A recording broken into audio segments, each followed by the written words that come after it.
The studio lights of The Tonight Show starring Johnny Carson burned bright, but that night they seemed softer somehow, almost respectful. Backstage, John Wayne stood tall in his familiar Western-cut suit. The Duke, the man who had faced down outlaws, storms, and entire armies on screen. His boots were polished, his shoulders were squared, but time had carved quiet lines into his face, and illness had taken more from him than he would ever admit.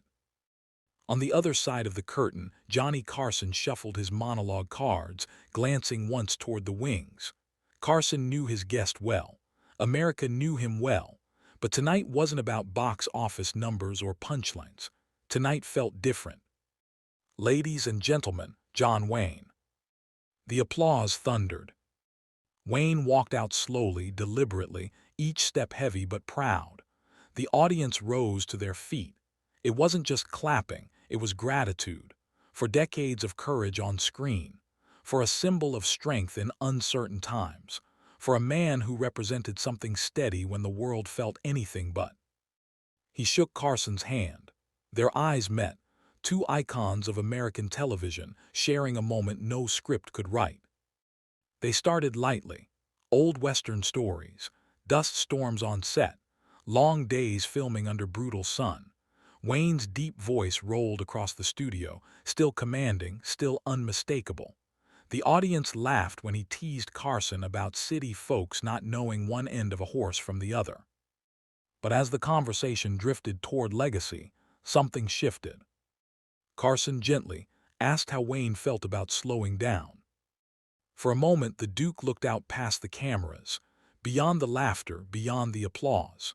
His hands folded together, not like a cowboy gripping reins, but like a man holding onto something fragile. "Well," he began slowly, "you ride hard for a long time. You know the trail's gotta end somewhere." The studio fell silent. He spoke of his battles, not the ones in films like True Grit, but the real ones. Surgeries, hospital rooms, long nights when even the strongest man has to admit he's afraid. He didn't use dramatic words. He didn't need to. The tremor beneath his steady voice said enough. "I've played a lot of heroes," Wayne continued, "but the real heroes are the folks who get up every morning and do their job, even when they're scared." Carson nodded quietly, no joke this time. Wayne smiled, a softer smile than audiences were used to. "You don't measure a man by how tall he stands, but by how he faces what knocks him down." Somewhere in the audience, someone sniffled. For years, America had seen John Wayne as indestructible, a monument, a myth. But in that chair under those lights, he was simply a man, honest, vulnerable, grateful. When the segment ended, Carson reached across and squeezed Wayne's arm, not as a host, but as a friend. The applause rose again, but it felt different now.